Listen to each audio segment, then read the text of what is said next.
오늘 우리 창세기 46장을 이렇게 쭉 보았는데요. 어떠세요? 앞부분에는 이제 야곱이 결심을 해서 애굽으로 내려가는 장면, 거기서 예배하는 장면이 나오고, 중간 토막을 보니까 좀 우리가 좀 힘들어할 수 있는 사람 이름들 좀 많이 나오고요. 총 66명이 내려갔다 그러죠. 66명. 66명이 뭐 정확한 건 아니에요. 왜냐면 거기에는 누가 빠졌어요? 야곱 본인이 빠졌고, 요셉이 빠졌고, 요셉의 두 아들이 빠졌죠. 그러니까 합해서 70명이란 거죠. 그리고 이제 마지막에는 총 세 단락으로 나뉘는데, 마지막 단락에는 요셉이 야곱과 이제 뜨겁게 상봉을 하고, 이제 바로에게 저희 가족들이 왔습니다. 그래서 이제 나일강 하구 지역을 좋은 목축하기에 적합한 고센 땅을 받았다는 그런 내용으로 이루어져 있습니다. 저는 창세기를 지난 44주간 강해를 하면서 이 창세기, 성경의 첫 번째 책인 이 창세기가 참으로 성경 전체를 잘 요약해주고 있구나 하는 것을 더욱 확신하게 되었습니다. 창세기에는 세상이 어떻게 시작되었는지 잘 알려주고 있고요. 또 창세기는 그렇게 하나님께서 선하게 지은 이 세상이 왜 이 모양이 됐는지를 알려줍니다. 사람의 죄와 의도적인 타락이 그 문제였죠. 여러분, 요즘 이렇게 국지성 호우가 많잖아요. 이렇게 비가 많이 내리는 것이 하루 이틀만 계속돼도 야, 좀 무섭다 할 텐데 40일 동안 쉬지 않고 비가 내린다고 생각해 보세요. 주님께서 그렇게 하신 이유는 새롭게 시작하기 위해서, 사람의 죄악, 하나님을 떠난 죄악을 벌하시고 새롭게 시작하기 위해서였지만, 사람은 계속 잘못된 길로 스스로 나아갔습니다. 희한해요. 기회를 줬는데 다시 그릇 가는 것이죠. 바벨에서의 죄악, 결혼 생활의 타락, 하나님을 찾지 아니하고 자기 욕정대로 살아감. 그러나 하나님께서 이런 자들을 어떻게 구원하시는지, 한 사람을 택하셔서 또 그 가문을 포기하지 않으시고 야곱 같은 사기꾼을 들어쓰시는 하나님을 보면서, 아, 하나님께서 죄인을 이렇게 구원하시는구나. 뭔가 자격이 있어서가 아니라 당신의 주권적인 선택과 포기하지 않는 은혜와 추격하심으로 한 사람을 구원하시는구나. 그뿐만이 아니죠. 구원하신 한 사람이 얼마나 많은 과정을 거쳐요. 아브라함이 얼마나 많은 실수를 합니까? 이삭은 또 어떻습니까? 야곱은 말할 것도 없죠. 야곱의 아들들은 어때요? 거짓말하고 미워하고 편애하고 죽이려 하고요. 하나님께서 신자에게 요구하시는 삶이 무엇인지도 창세기에 잘 나와 있어요. 저는 이 본문 창세기 46장을 통해서 특별히 우리 신자들에게 주시는 메시지가 있다고 생각합니다. 그것이 바로 하나님의 인도하심을 받는다는 것인데요. 먼저 그것을 보기 전에 그 예비적으로 좀 몇 가지를 좀 보고 싶어요. 먼저는 그 8절부터 시작되는 애굽으로 내려간 이스라엘 가족의 이름은 이러하니라. 야곱과 그의 아들들 곧 야곱의 아들 루벤가로 시작해가지고 27절 보니까 모두 70명이었더라. 여기까지예요. 여러분, 이 이름들 잘 발음하기도 어렵죠. 마치 외국 사람들이 우리 이름 발음하기 어렵고 우리는 또 그네들 이름 발음하기 어려운 것처럼 이 히브리 사람들 이름 발음하기 어렵습니다. 제가 재차 강조하듯이 여기에는 의미가 있어요. 하나님께서 하나님의 말씀으로 기록된 성경을 주실 때는 버릴 것이 한 토막도 없는 것입니다. 단지 우리의 지식과 이해와 또 오류 때문에, 이해의 부족과 오류 때문에 잘 이해하지 못할 뿐, 하나님은 그냥 성경을 주신 것이 아니거든요. 여러분 생각해 보세요. 분명 모든 택자들은, 하나님이 택하여 주신 자는 한 사람도 빠짐없이 모두 다 천국에 당도하게 될 거예요. 생각해 보세요. 로마서 8장에 하나님께서 미리 아신 자들을 영화롭게 하셨느니라 했거든요. 제가 아까 했던 얘기가 똑같은 거예요. 창세전에 택하여 주신 자는 하나도 잃어버리지 않고, 예수님 말씀하신 것처럼 내 양들 중에 하나도 잃어버리지 않고 다 영광으로 인도하신다 그랬어요. 천국에 우리가 다 갔단 말이에요. 생각을 해봅시다. 거룩한 상상을 해봐요. 거룩한 상상을 해봐요. 그때 우리가 다 모였어요. 하나님이 구원하기로 작정하신 자들이 다 모였어요. 조영근 성도님, 학교 다니실 때 한 반에 몇 명쯤 있었습니까? 60명 있었죠. 그때는 이름도 안 불렀어요. 다 번호야. 1번, 2번. 오늘 이제 8월 2일이니까 2번은 긴장해야 돼. 2번 무조건 시키거든요. 대각선으로 가든 일직선으로 가든. 근데 우리가 천국에 다 모였을 때에는 우리 주님께서 거룩한 이것처럼 이름을 부르실지 몰라요. 그때는 무슨 시간의 개념이 있는 것도 아니니까 지루하다, 언제 점심시간이지, 그런 것도 없겠죠. 우리가 처음 보는 사람의 이름이 불려지고 그의 얼굴이 공개되고 그의 삶을 우리가 나누고 이럴 때 얼마나 기쁘겠어요. 저 사람도 왔구나, 저런 사람도 왔구나, 우리랑 완전히 다른 환경에 있는 저 사람도 왔구나. 우리 할머니, 할아버지, 비록 교사형 매뉴얼을 계속 읽기만 하셨지만 우리 분방공부 선생님도 오셨고, 무슨 기도를 그렇게 하시는지 매일 교회 와서 사시는 저 집사님도 와 계시고, 내 머리를 쓰다듬어 주셨던 장로님도 와 계시고, 우리가 멋진 상봉을 할 거란 말이죠. 그때 그 이름들, 지루하다, 빨리 넘어가지, 그냥 QR코드로 하지, 왜 이렇게 시간이 오래 걸리느냐, 우리 그런 얘기 안 할 거예요. 여기에 기록된 70명의 사람은 다 의미가 있어요. 예전에는 한 해가 시작되기 전에 큰 전화번호 부책을 한 권씩 가정이 받았습니다. 거기에다 뭐 라면도 올려놓고 국도 올려놓고 그랬지만 장난 전화도 많이 했죠. 이렇게 나랑 이름 같은 사람 누가 있는가. 그 이름들이 우리에게는 좀 무의미해 보일지라도 하나님께는 다 의미 있는 귀한 사람들이란 거죠. 오늘 본문에 언급된 이 사람들이 다 그렇습니다. 그러면 우리가 물어봐야 될 질문은, 하나님 앞에 요한계시록 보면은 이 백보자 심판대 앞에 큰 책이 있다 그랬거든요. 거기 우리 이름이 들어가 있는가? 나는 과연 불릴 수 있는가? 그 확신이 있는가? 라는 것을 점검해 봐야 됩니다. 목사님, 그걸 어떻게 알겠어요? 아는 방법이 있어요. 우리가 오늘도 예수와 교제하고 있는지, 하나님 아버지를 부를 때 거리낌이 없는지, 여러 사형 가운데 속에서 내 믿음이 꺾이지 않는지, 내가 진짜 믿음과 회개로 나아가고 있는지 아멘으로 화답할 수 있다면 우리는 내 이름 거기 있습니다, 내 이름도 불릴 것입니다, 확신할 수 있는 것이죠. 여러분, 사도행전에 오늘 본문이 그대로 일부가 언급되어 있는데요, 뭔가 조금 다른 게 있어요. 한번 우리 좀 찾아볼까요? 사도행전 한번 7장 14절 한번 찾아볼까요? 46장 한번 꽂아 놓으시고, 사도행전 7장 14절 한번 찾아봐요.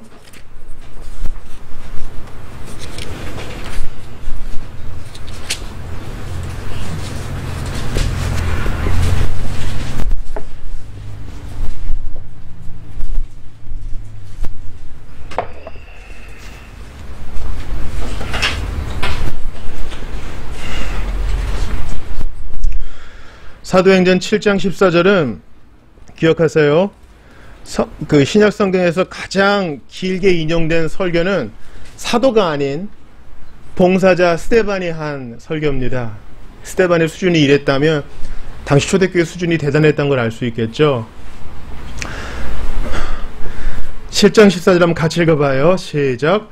요셉이 사람을 보내어 그의 아버지 야곱과 온 친족 75사람을 청하였더니, 이게 조금 문제가 있어요. 우리가 읽은 창세기 46장은 70명이라고 했는데 스데반은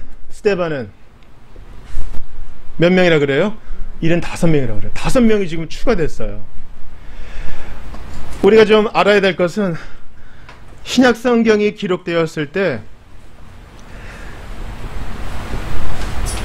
스데반이 참고한 성경은 스데반, 예수님이 읽으셨던, 바울이 읽었던 그 신약은 바로 70인역이라는 헬라어 사본이었어요.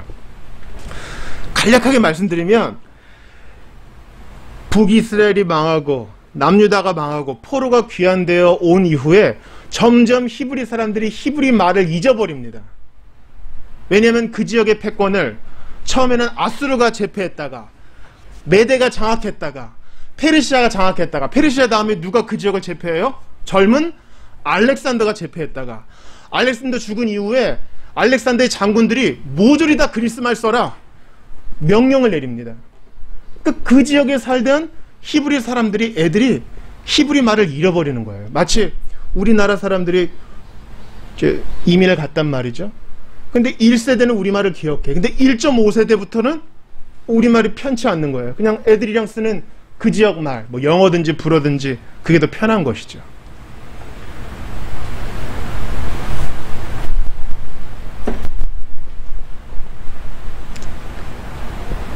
그래서 애굽 지역에 있던 헬라 왕조가 70명의 히브리 사람을 고용해가지고 안 되겠다. 히브리 말을 어차피 모르니까 헬라, 그리스 말로 성경을 번역하라 하여서 사람들이 읽고 나눈 성경이 바로 70인역입니다. 70인역에는 75명이라고 했는데 그 5명은 누구냐면 요셉의 손자와 증손자 5명이 지금 포함된 거예요.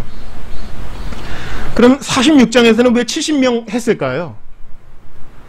선택된 숫자예요. 선택된 숫자라고요.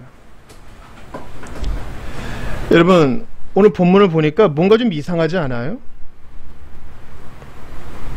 왜 이거밖에 없을까? 더 있어야 하는데. 레아 말고는 없었어. 레아의 딸 말고 다른 딸들은 없었을까? 우리는 여기에서의 70이 신성을 나타내는 7과 완전을 나타내는 10을 결합한 충만한 수가 내려왔다. 그러한 저자의 의도, 하나님의 의도라는 것을 기억을 해야 되겠습니다. 하나님께서 아브라함을 부르시고요. 한 200년 정도가 흘렀습니다. 이제 70명이 되었어요. 이 작은 수가, 충만한 수가 애굽으로 내려갑니다. 그리고 어떻게 되었어요? 여러분 출애굽기 한번 찾아봐요. 출애굽기 1장 1절입니다. 조금만 넘기면 출애굽기가 나와요.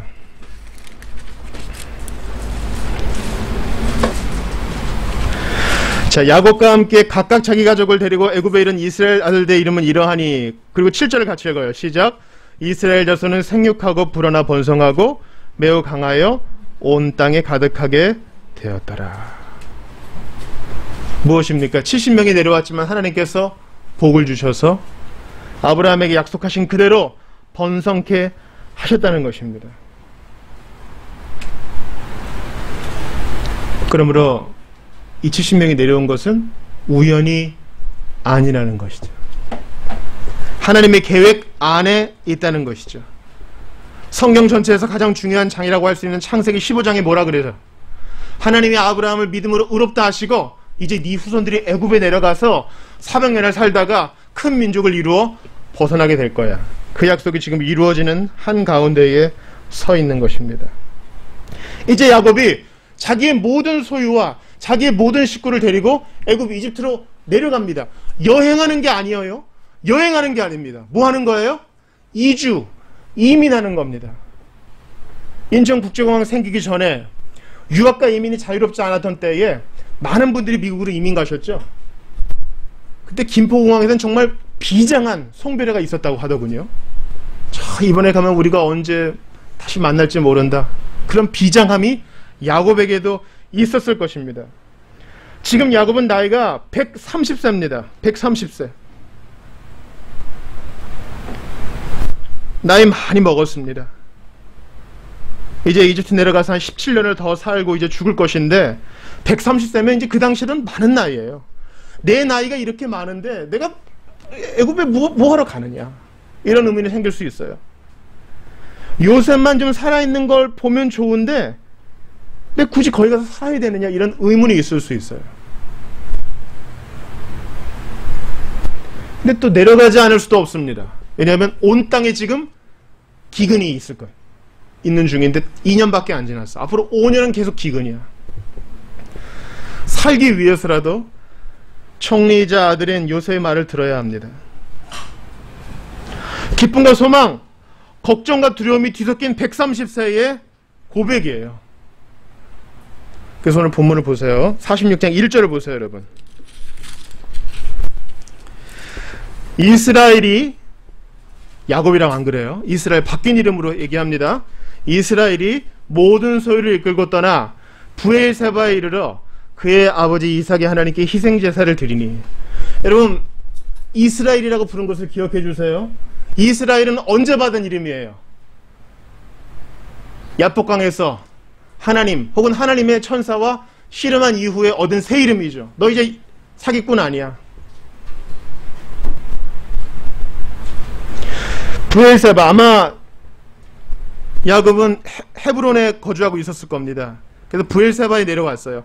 우리가 보통 그 구약을 읽어보면은 이스라엘을 표기할 때 단에서부터 브엘세바까지 모든 사람을 다 계수하였더라, 이런 표현이 있잖아요. 이스라엘 북쪽은 단, 제일 남쪽은 브엘세바예요. 백두부터 할라까지 할 때처럼 제일 남쪽 끝입니다. 이 브엘세바에서 아브라함도 그랬고 자기 아버지 이삭도 그랬고, 이 브엘세바에서 하나님께 예배를 했습니다. 한번 앞을 찾아볼까요? 창세기 21장 33절이에요. 한번 찾아보세요. 조금만 앞으로 넘어가 봅시다.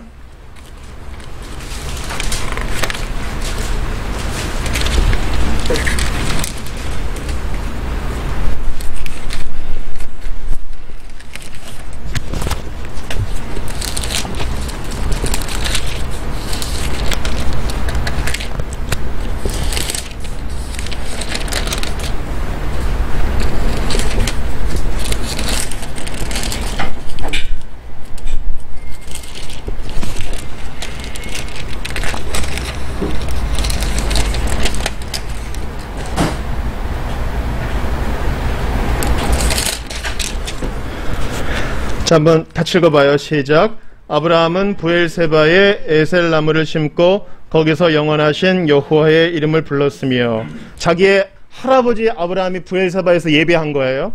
조금만 더 넘어가 보죠. 26장 25절입니다. 창세기 26장 25절.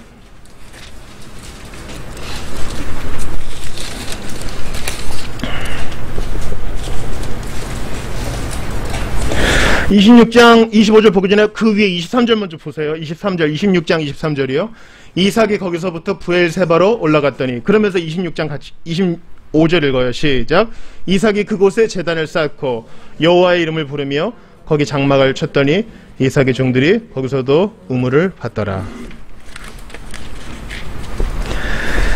야곱은 자기의 할아버지와 자기 아버지가 했던 방식 그대로 자기의 조상들이 하나님을 예배했던 그곳에서 똑같은 행위를 합니다. 같은 행위. 하나님이 이제 이 브엘세바를 떠나면 애굽입니다. 내 할아버지와 아버지의 하나님, 저의 길을 인도해 주세요. 제가 저희 할아버지에 대해서 얘기를 좀 들었습니다. 저의 할아버지 아브라함은 똑같이 기근이 있을 때 애굽에 갔다가 엄청 공경을 당했습니다.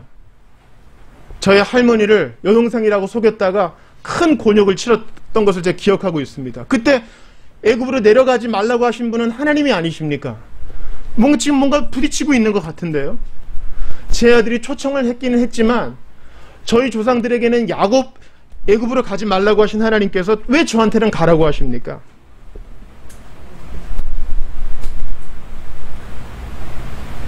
우리는 예배하면서 야곱이 했듯이 예배를 하면서 하나님의 자비가 시작된 것을 보고 감사할 수 있습니다. 아직 온전하게 드러나지 않았다 하더라도 계속 자비를 베푸시기를 더욱 간청할 수 있습니다. 하나님, 요셉이 살아있네요. 요셉이 총리가 되었다니 잘 되었네요. 저희를 초청해주고 먹을 것을 주었다니 잘 되었네요. 그러나 지금 저는 잘 모르겠습니다. 그러니 인도해 주십시오. 그리고 미리 감사를 드립니다. 우리는 예배하면서 의심스러운 이 경우 질문도 할 수 있습니다. 하늘로부터 즉각 답변을 기대할 수는 없어도 부지런히 말씀과 양심 또 섭리의 인도하심을 구하면 하나님의 뜻을 묻는 일이 헛된 것이 아니었다는 것을 알게 될 것입니다. 자, 야곱이 어떤 응답을 받았는지 다시 46장 전반부를 보시죠.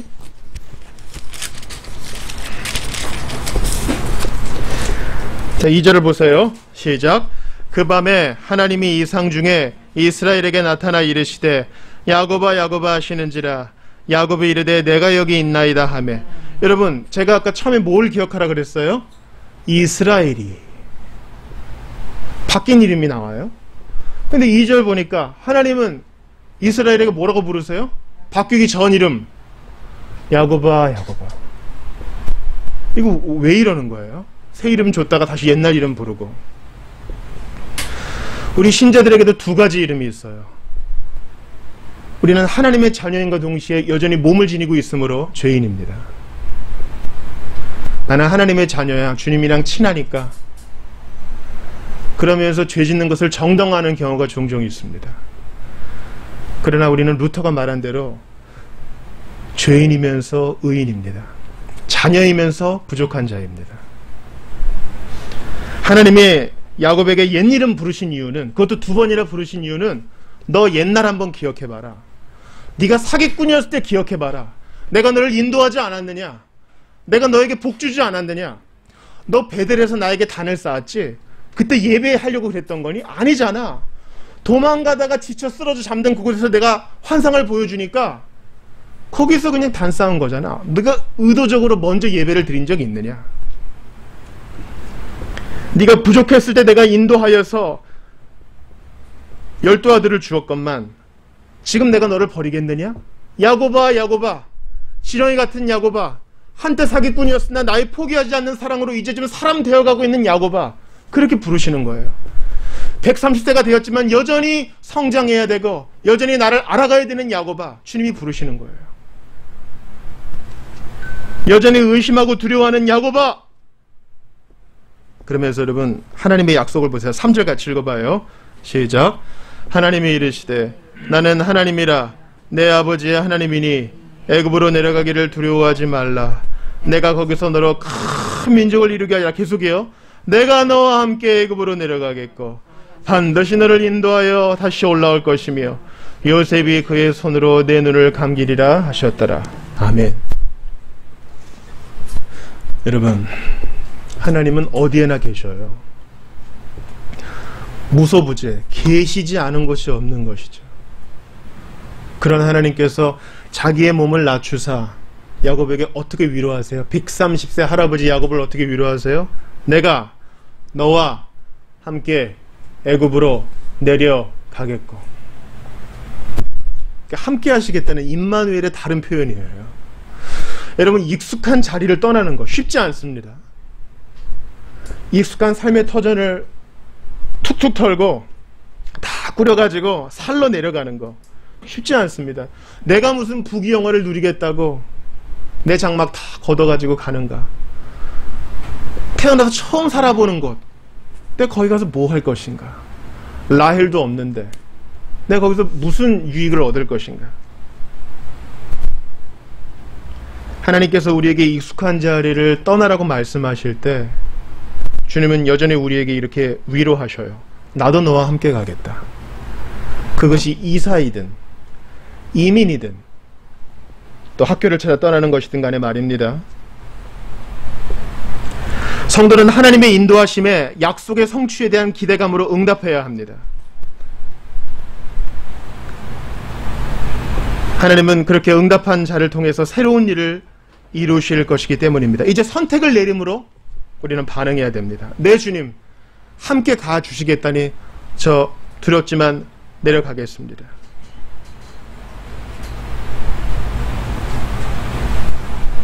근데 이제 이런 질문이 생길 수 있어요. 목사님 나도 하나님께서 이렇게 이상 중에 2절에 탁 나타나셔서 직접 내 귀에 들리는 방식으로 인도해 준다면 저도 그렇게 할 거예요. 근데 제가 어떻게 해야 되는지 아무리 기도해도 이렇게 나타나시지 않네요. 이게 바로 방식에 대한 문제죠. 과연 오늘날은 하나님께서 우리를 어떻게 인도하십니까? 어떻게?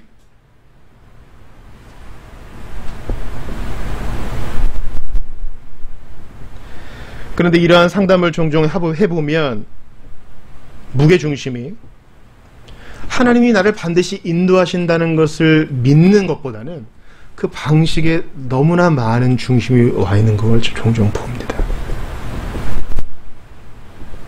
여러분 기억하세요. 하나님은 어떤 사람은 이렇게 하시고 또 다른 사람은 저렇게 인도하십니다. 바울에게는 환상 중에 나타나신 하나님이 디모데에게는 그렇게 하지 않으셨어요.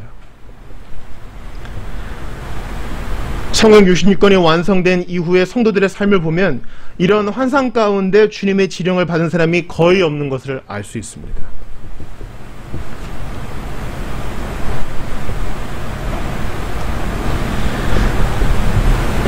그리고 하나님의 직접 나타나심과 직접적인 체험을 경험한 것이 하나님의 인도하심을 받는 최선의 수단이 아닌 것을 알 수 있어요. 왜냐하면 실제로 눈앞에서 바다가 갈라지고 매일매일 만나를 주어서 먹고 메추라기도 하나님이 주셔서 먹고 하나님의 구름 기둥과 불 기둥이 있는 것을 보면서도 신앙이 견고하게 서지 않은 사람이 있었기 때문입니다. 바울 시대에는 어땠어요? 바울의 몸에 이렇게 손이라도 대거나 손수건이라도 갖다 대는 사람이 낫는 경우가 있었습니다. 근데 그 중에서도 거짓 선지자가 있었고 사건들이 있었다는 사실입니다. 우리의 무게중심은 하나님은 반드시 나를 인도하신다. 내가 비록 이해할 수 없어도 모든 상황을 사용하시어 인도하신다라는 사실을 믿고 부지런히 제단을 쌓고 예배하는 삶을 가지는데 무게중심이 와 있어야 되는 것입니다. 다시 한번 1절을 보세요. 이스라엘이 모든 소유를 이끌고 떠나 브엘사바에 이르러 그의 아버지 이삭이 하나님께 희생제사를 드리니, 희생제사는 무언가 동물을 잡는 거죠. 피를 흘리는 거죠. 우리도 우리 구주 예수 그리스도의 피공로를 의지해서 예배할 때에 주님이 반드시 인도하신다는 것을 확신할 수 있는 것입니다.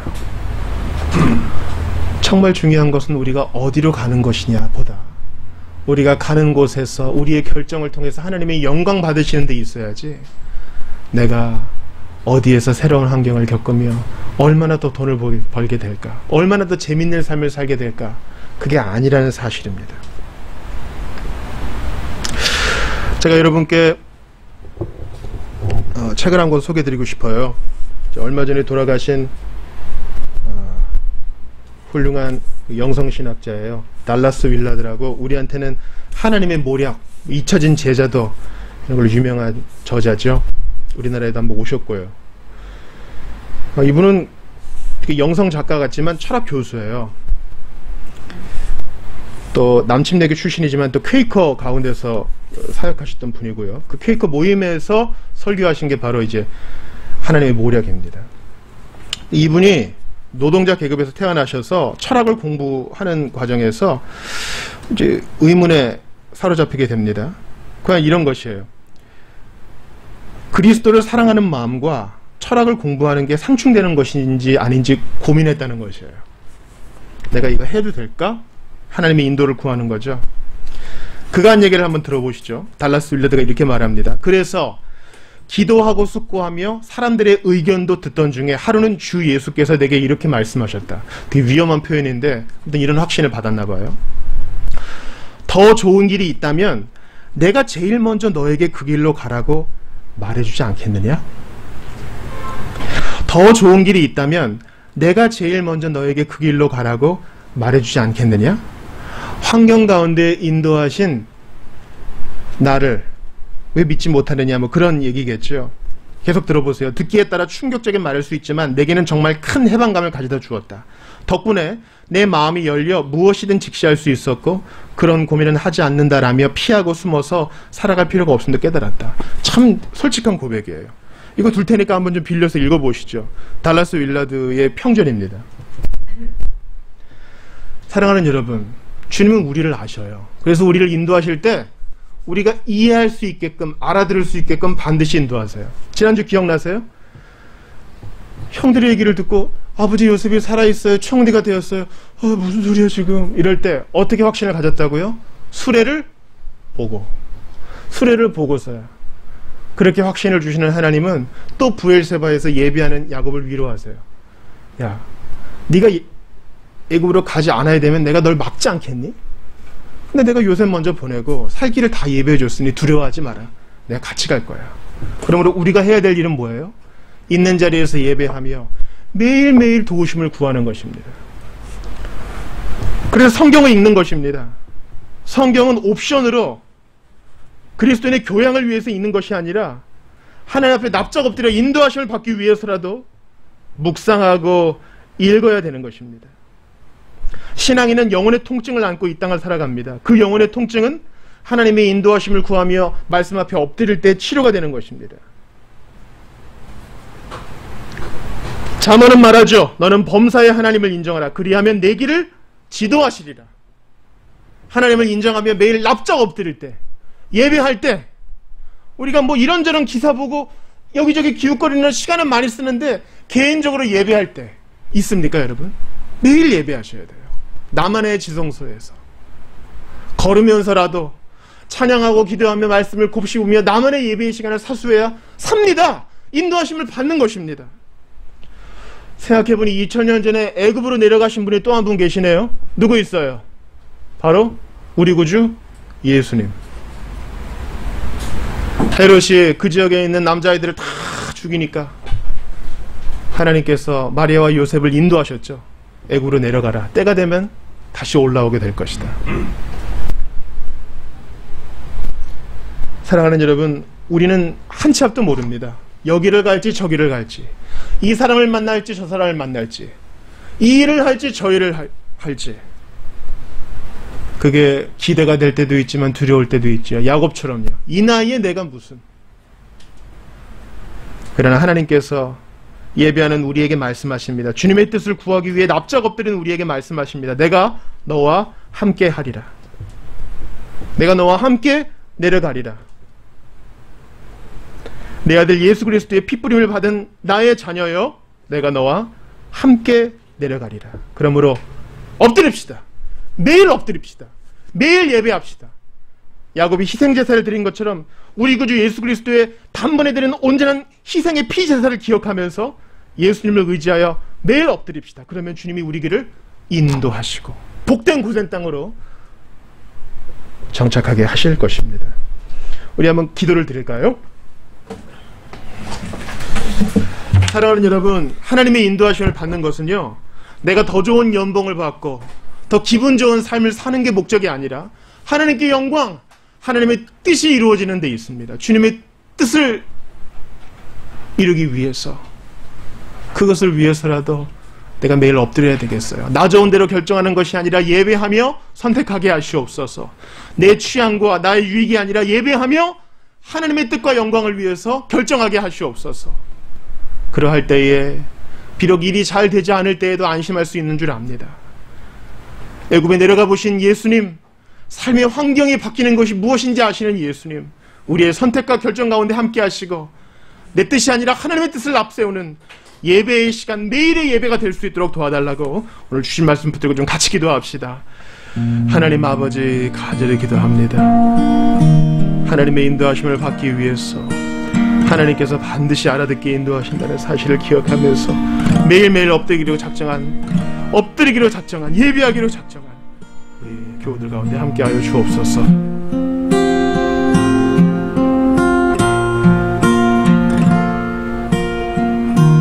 아버지 도와주옵소서.